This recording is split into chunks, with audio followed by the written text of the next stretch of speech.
사도신경 신앙 고백함으로 수요일 저녁 예배 드리겠습니다.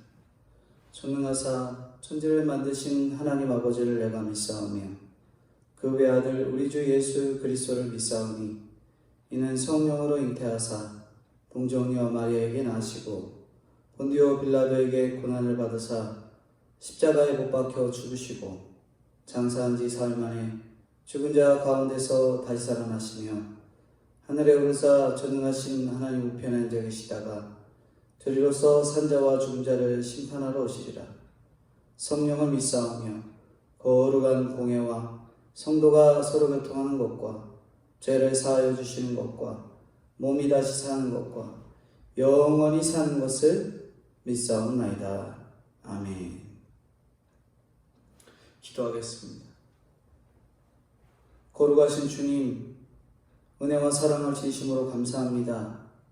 한 주간 성령의 감동을 받아 하나님과 이웃을 사랑하며 하나님의 아들이신 예수 그리스도가 믿어지며 성령의 감동으로 주님의 말씀에 순종하는 성도의 삶을 살아가는지 하나님 은혜와 사랑을 말씀을 통해 깨닫도록 인도해 주시니 감사합니다. 저희가 예수님을 믿고 구주로 깨달아서 여러모로 부족한 것들이 하나님 아버지 앞에 준비되며 깨달아지는 지혜자들이 되게 하시고 특별히 명절을 통해 비록 많은 식구들이 모여 함께 할 수는 없을지라도 믿음으로 기도하며 말씀으로 하나 되며 세상의 여러 질병으로 인해 모이지 못하는 이 환경 속에서도 마음으로 기도로 하나 되는 믿음의 온 식구들 되도록 저희 동심교회 성도님들을 은혜로 불쌍히 여기시고 은혜로 함께하여 주시옵소서. 이 시간도 말씀으로 함께하사 저희들에게 필요한 말씀을 깨닫고 들을 수 있는 귀한 환경 주셨사오니 깨닫고 들어 몸소 실천하기에 부족함 없는 저와 성도님들 될 수 있도록 은혜로 함께하여 주시옵소서. 시종을 주님 아버지 앞에 맡겨드리오며 거룩하시고 은혜가 풍성하신 예수님의 이름으로 기도드리옵나이다. 아멘. 성경 말씀 보겠습니다. 성경 말씀은 로마서 4장 1절부터 12절까지 말씀입니다. 로마서 4장 1절부터 12절까지 제가 봉독해 드리겠습니다. 그런즉 육신으로 우리 조상인 아브라함이 무엇을 얻었다 하리요? 만일 아브라함이 행위로서 의롭다 하심을 받았으면 자랑할 것이 있으려니와 하나님 앞에서는 없느니라. 성경이 무엇을 말하느냐? 아브라함이 하나님을 믿음에 그것이 그에게 의로 여겨진 바 되었느니라. 일하는 자에게는 그 삭시 은혜로 여겨지지 아니하고 보수로 여겨지거니와 이를 아니할지라도 경건하지 아니한 자를 의롭다 하시는 이를 믿는 자에게는 그의 믿음을 의로 여기시나니 이란 것이 없이 하나님께 의로 여기심을 받는 사람의 복에 대하여 다윗이 말한 바 7절입니다.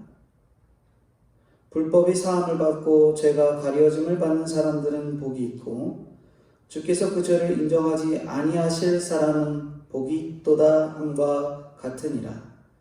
그런즉 이 복이 할례자에게냐 혹은 무할례자에게도냐? 무릇 우리가 말하기를 아브라함에게는 그 믿음이 의로 여겨졌다 하노라. 그런즉 그것이 어떻게 여겨졌느냐? 할례시냐 무할례시냐? 할례시가 아니요 무할례시니라. 그가 할례의 표를 받은 것은 무할례시의 믿음으로 된 의를 인친 것이니 이는 무할례자로서 믿는 모든 자의 조상이 되어 그들도 의로 여기심을 얻게 하려 하심이라. 또한 할례자의 조상이 되었나니 곧 할례받은 자에게뿐 아니라 우리 조상 아브라함이 무할례시에 가졌던 믿음의 자체를 따르는 자들에게도 그러하니라. 아멘.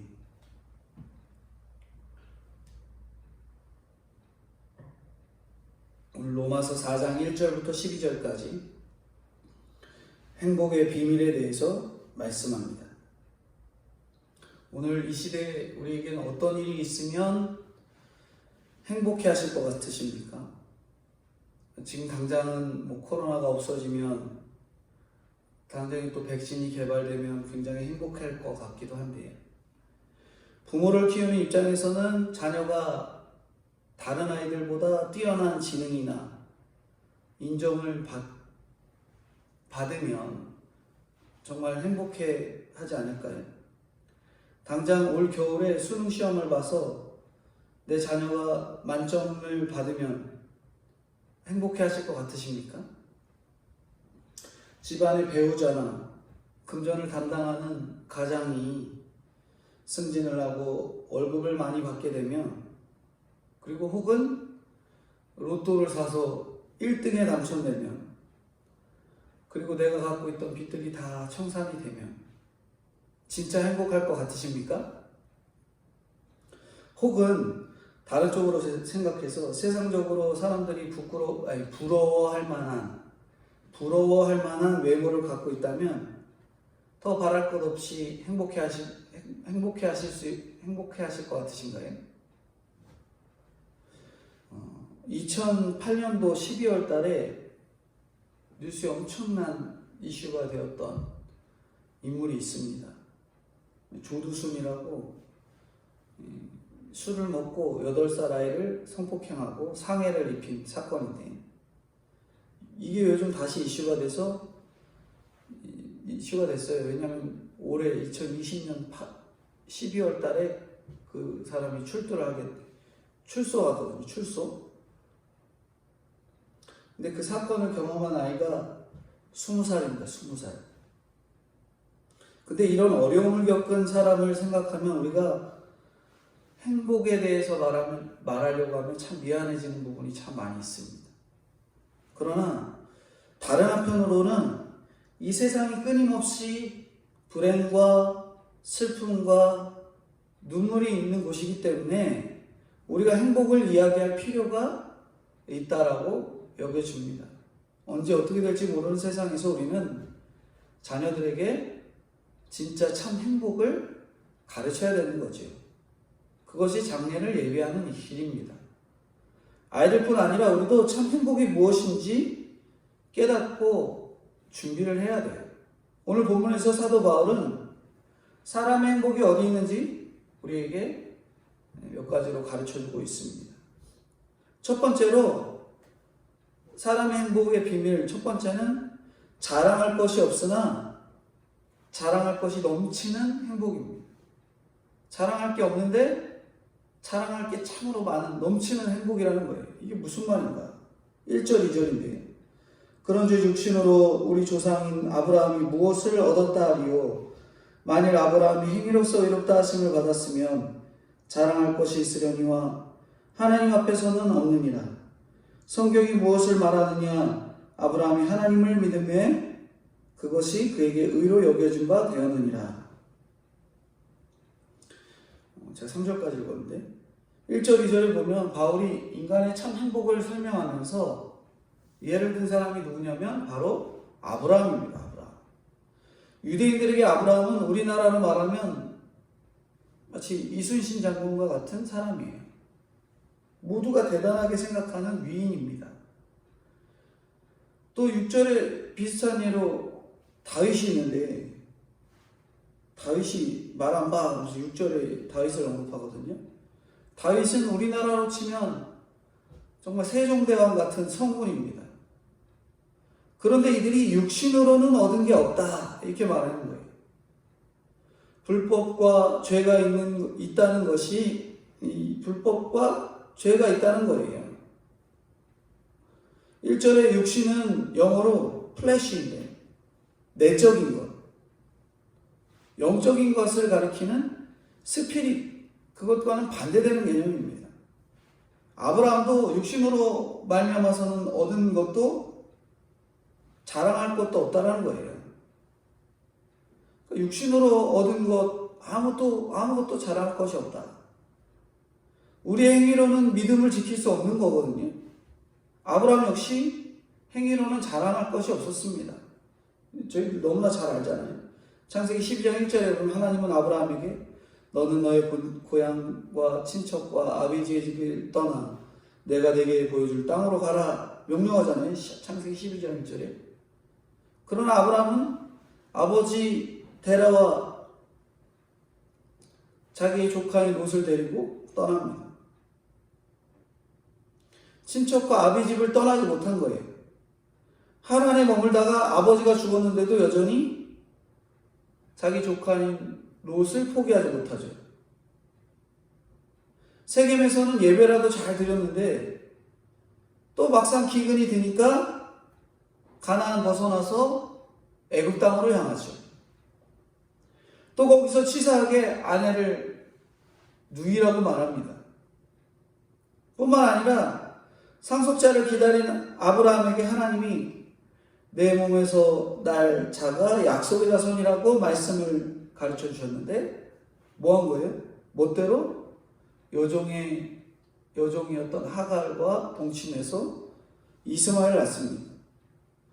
또 사라와 하갈이 분란이 생기니까 하갈과 이스마엘을 식량 가지고 내쫓는 그런 일도 하죠.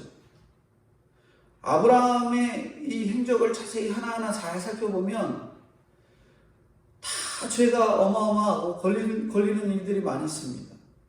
하나님의 약속도 받고 끊임없이 이렇게 죄를 짓는 거예요. 그리고 3절에 그럼에도 아브라함이 의인으로 여겨졌다 말씀한 거예요. 죄가 많은 그 아브라함을 향해서 하나님께서 의인으로 여겼다 말합니다. 그가 하나님을 믿음이 조건이 아니라 방법이 돼서 의롭게 된 거예요. 하나님이 아브라함에게 믿음을 주시고 할례를 행하시고 그로부터 500년 뒤에 하나님의 율법을 주셨습니다. 믿음의 조상으로 기억되게 하셨어요. 아브라함을 믿음의 조상으로 기억되게 하셨다는 거죠. 자랑할 것이 없어도 자랑할 것이 있게 하신 분이 바로 하나님이신 거예요. 아브라함이 아니라 하나님이 그렇게 하신 거죠. 오늘 우리가 가장 자랑하는 것이 무엇인지 생각해 볼 필요가 있습니다.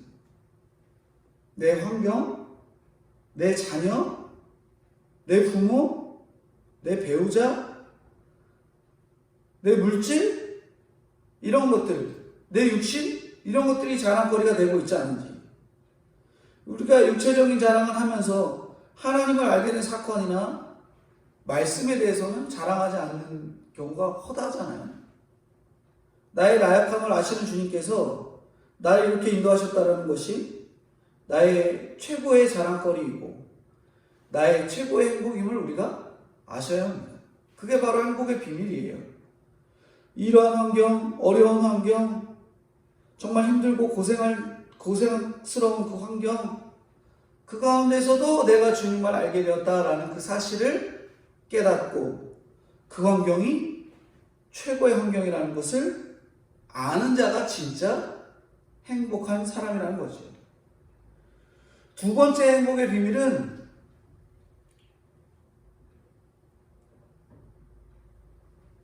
죄를 지었어도 죄로 망하지 않는 행복입니다. 죄를 지었는데 죄로 망하지 않는다. 4절부터 5절인데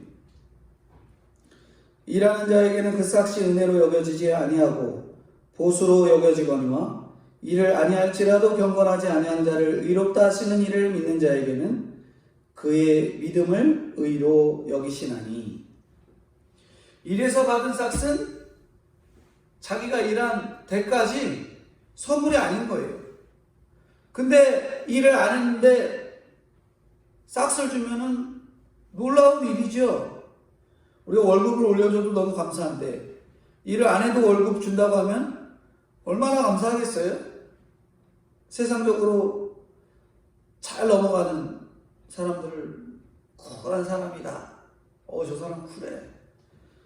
쿨한 사람이라고 이렇게 표현하는데 그렇게 쿨한 사람도 일을 안 했는데 싹을 주면 몸과 마음이 잘 넘어가지가 않아요. 왜 내가 일을 안 하고 돈을 받아? 나는 공짜나 받는 사람 아니야. 이렇게 똑부러지게 말하죠. 매사에 확실한 사람들을 세상 사람들은 쿨하다. 저 사람 쿨해. 이렇게 표현하거든요. 아무튼 이 쿨한 사람은 자신을 합리적이라고 하면서 뭐라고 말하면 세상에 공짜가 어디 있어. 이렇게 말하면서 나가는 사람입니다. 그래도 주겠다고 하면은 저 사람 나한테 뭔가 꿍꿍이 있는 거 아니야? 하면서 의심을 하게 합니다. 안 주고 안 받는 게 정말 세상적으로 쿨하고 깔끔하다고 말하죠. 물론 무조건 받기만 바라는 것도 건강한 것이 아니지요. 하지만 받는 걸 잘 받지 못하는 사람은 분명 주는 것도 못하는 거예요. 그래서 똑똑할수록 성경이 이해가 안 되는 거죠. 주고받기에 익숙한 세상 사고방식으로는 은혜의 개념이 이해가 안 되는 거죠. 하나님이 거저줬다. 왜 거저줘? 나한테 뭔가 바라는 게 있어서 그러는 거 아니야? 왜 거저주지? 나한테 이런 환경 줬으면 내가 하나님한테 합당히 이런 걸 줘야 된다라고 하나님이 바라는 게 아닐까? 하면서 하나님을 자기의 수준으로 폄하하고 나가는 거죠. 세상 사람들은 내가 일하지 않아도 싹을 주신다는 것, 내 행위가 경건하지 않는데도 의롭다고 하시는 주님을 도무지 믿기가 어려운 겁니다. 그것을 믿는 우리가 진짜 행복한 사람인 거죠. 하나님이 거저주시는 그것을 기쁨으로 받을 수 있는 것. 아니 무슨 꿍꿍이 있는 거 아니야? 하면서 받지 못하는 것. 그 사람들은 정말 행복한 사람들이 아니고요. 정말 하나님이 너무나도 아무 조건과 아무것도 없이 우리를 그냥 은혜로 선택하고 자녀 삼아 주셨다는 것. 그것을 믿는 게 진짜 행복한 사람이라는 거예요. 6절부터 8절인데 같이 읽어보겠습니다. 일한 것이 없이 하나님께 의로 여기심을 받는 사람이 복에 대하여 다윗이 말한 바 불법이 사함을 받고 죄가 가려짐을 받는 사람들은 복이 있고 주께서 그 죄를 인정하지 아니하실 사람은 복이 있도다 함과 같으니라. 개역 한글 본문에서 보면 사람의 복을 사람의 행복이다 이렇게 표현합니다. 성경에서도 행복이라는 단어가 나오죠. 그래서 여기서 바울이 말하는 사람의 행복은 우리가 생각하는 일시적인 행복이 아니라 영원한 행복을 말하는 거예요. 다윗이 이스라엘 왕으로 하나님의 기름을 부음받고 모든 것을 가졌던 사람이라고 우리가 너무나 잘 알고 있죠. 하나님의 명령을 받아서 많은 전쟁을 치렀으니 나름대로 일한 것도 많다고 할 수 있지요. 그런데 일한 것이 의로 여기심을 받는 행복에 대해서 다윗만큼 잘하는 사람이 없다고 합니다. 다윗이야말로 불법과 죄가 가려짐을 받는 복을 제대로 받았기 때문에 그래요.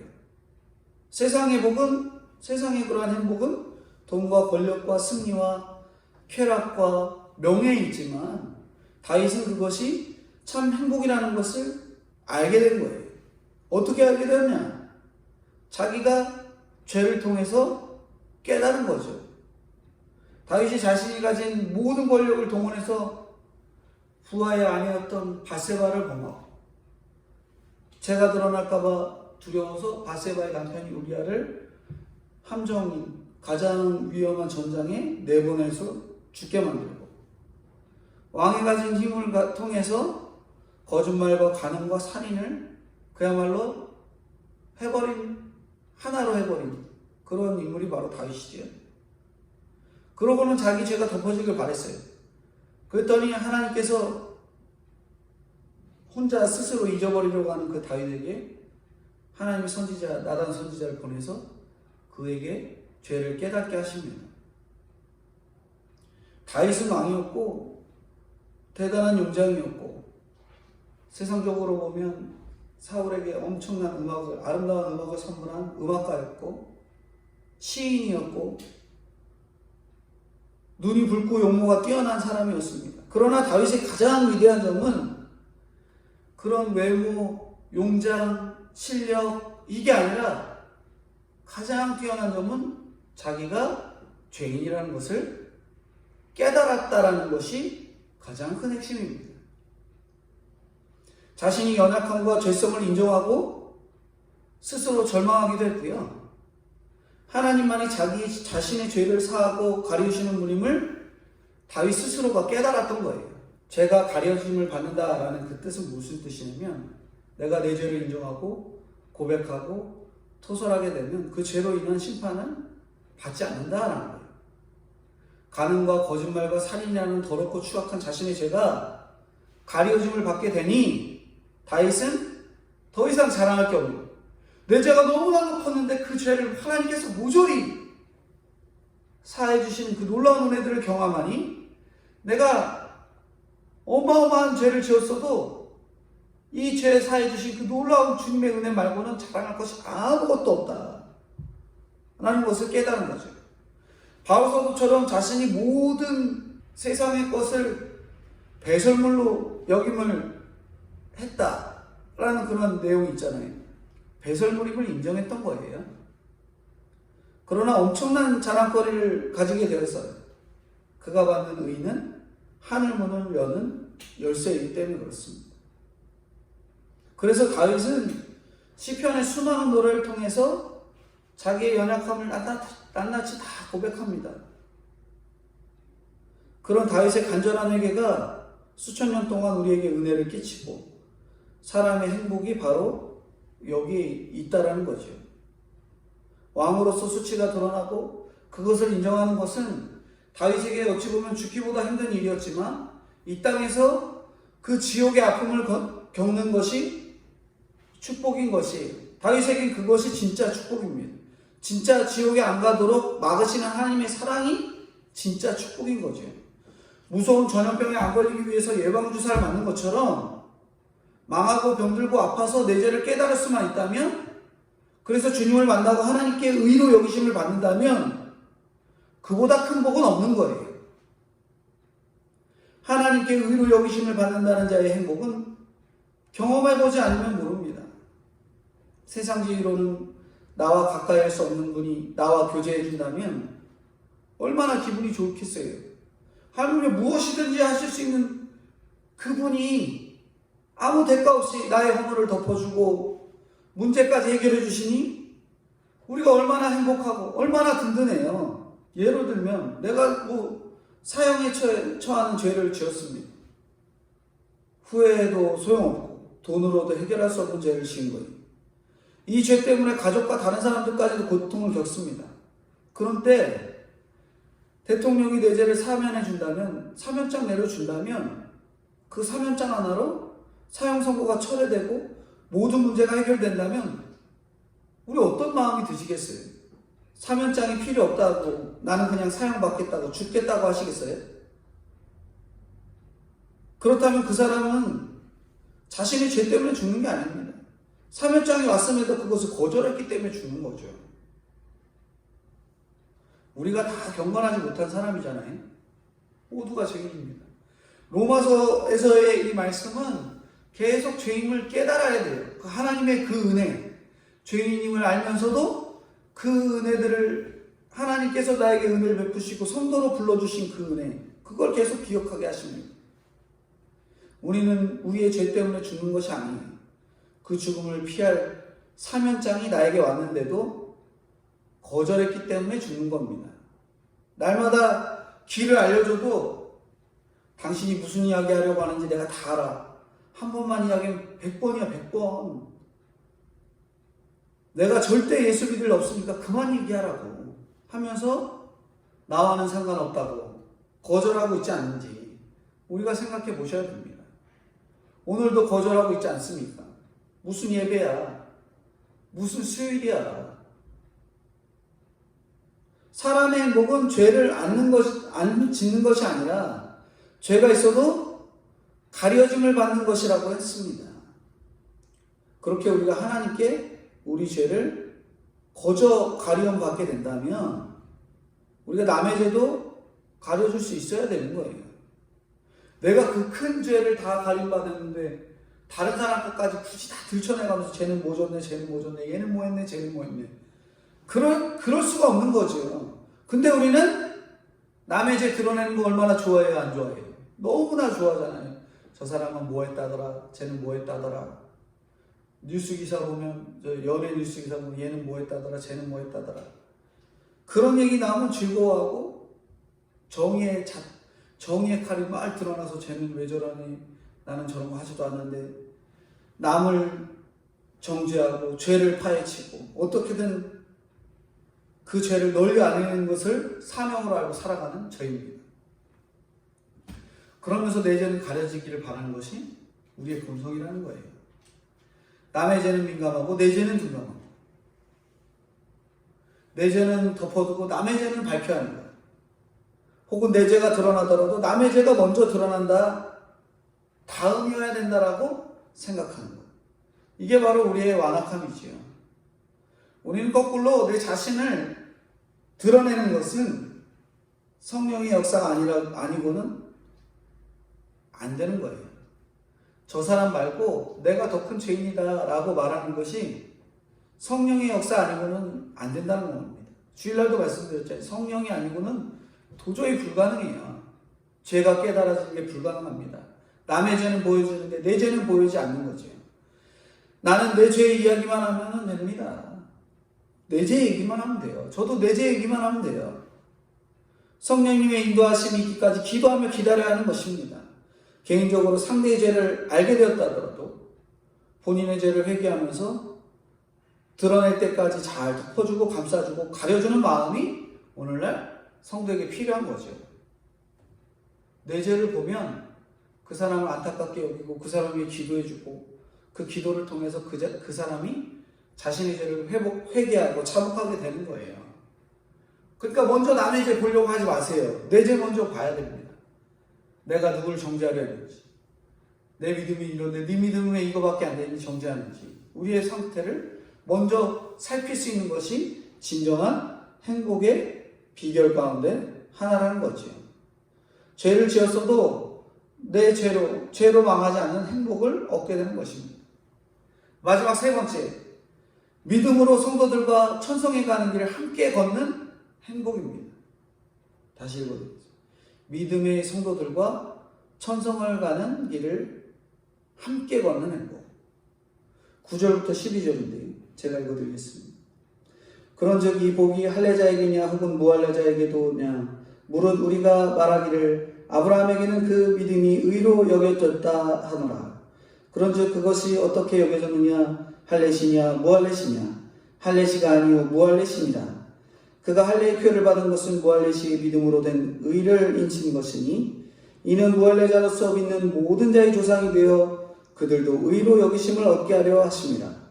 또한 할례자의 조상이 되었나니 곧 할례받을 자에게뿐 아니라 우리 조상 아브라함이 무할례시에 가졌던 믿음의 자체를 따르는 자들에게도 그러하니라. 믿음으로 의롭게 여기셨다. 이 말씀이 로마서에 이제까지 6번이 나와요. 이 4장 여기까지. 여겼다라는 것은 계산되었다, 그런 뜻이거든요. 내가 치러야 할 값을 하나님이 대신 치러주셨다. 내가 내야 될 돈을 하나님이 대신 내주신 거예요. 내가 치러야 될 죄의 싹을 하나님이 대신 치러주신 거죠. 빌라몬서 1장에 보면 빌레몬의 종이었던 오네시모는 로마에 가서 복음을 듣고 바울의 동역자가 됩니다. 그러나 오네시모는 주인의 허락을 받지 않고 도망왔기 때문에 바울이 빌레몬에게 이렇게 편지를 쓴 거예요. 1장 18절인데 빌레몬, 그가 만일 내게 불의를 하였거나 내게 빚진 것이 있으면 그것을 내 앞으로 계산하라. 이것이 주님이 나를 의로 여기시는 마음이에요. 주님 앞으로 계산하는 거죠. 내가 져야 할 죄의 짐을 예수님이 대신 지시고 다 계산해 주시는 것, 그것을 믿음으로써 나는 의로운 존재가 됩니다. 주님이 다 대신 져줬다는 것을 믿으니까 나는 의로운 존재가 된 거예요. 할례는 유대인에게 믿음의 표시로 여겨지는 가장 자랑스러운 의식이거든요. 그러나 할례는 죄사함의 조건이 아니고 행복의 조건도 아닙니다. 아브라함은 하갈에게서 얻은 아들을 이스마엘과 함께 할례를 받잖아요. 근데 하나님이 아브라함을 의롭다 하신 것은 할례 행하기 훨씬 이전의 말씀이에요. 창세기 15장 4절에 내 몸에서 날짜가 상속자가 되리라는 이삭의 약속을 주시고, 창세기 15장 6절에 아브라함이 여호와를 믿으니 여호와께서 이를 그의 의로 여기셨다 말씀하잖아요.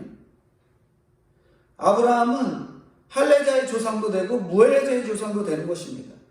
그런데도 많은 사람들이 뭘 부르짖냐면 믿음의 혈통, 믿음의 혈통을 부르짖습니다. 저도 3대째 이제 모태신앙으로 따지면 2대지만 3대째 혹은 할머니부터 믿으시는 거 시작했으면 4대째인데, 그러나 행위나 할례, 경건생활보다 더 중요한 것은 하나님과 연합되는 관계라는 거예요. 하나님과 연합되는 관계. 바울은 복음을 전하면서 끊임없이 핍박과 환난과 결박을 당했지만 사랑하는 믿음의 지체들과 함께 가는 행복을 누렸던 거죠.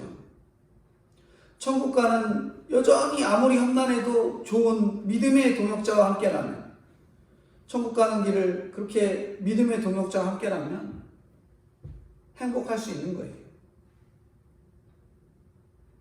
제가 저희 부모님을 믿음으로 끌어주고 부모님이 저를 믿음으로 끌어주고 자녀가 부모의 부족한 믿음을 또 끌어주고 할머니가 끌어주고 남편이 끌어주고 아내가 끌어주고 손자가 끌어주고, 그렇게 하면 그 진정한 이 믿음의 행복의 여정을 갈 수 있다는 거죠.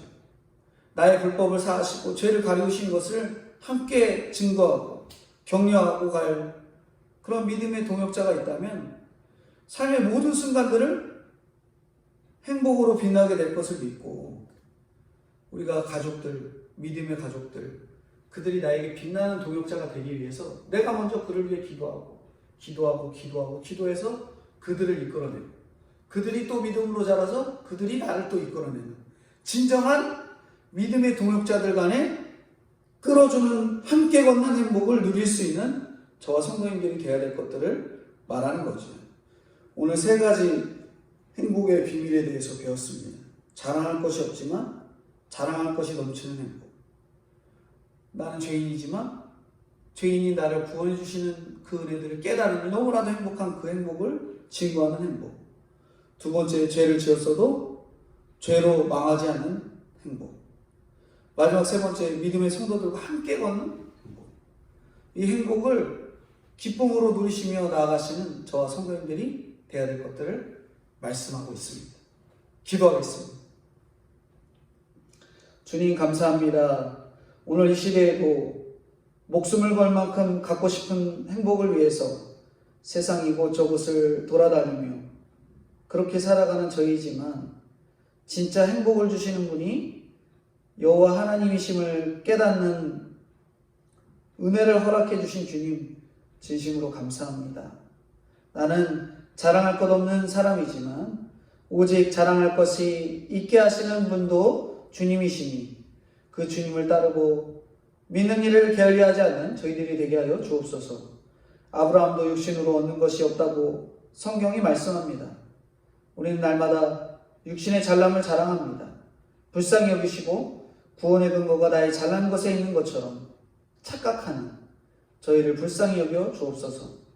오직 믿음으로 나를 의롭게 여겨주신다고 하신 말씀을 기억하고 주님이 선물인 믿음을 기쁨으로 받는 저희들이 되게 하여 주옵소서.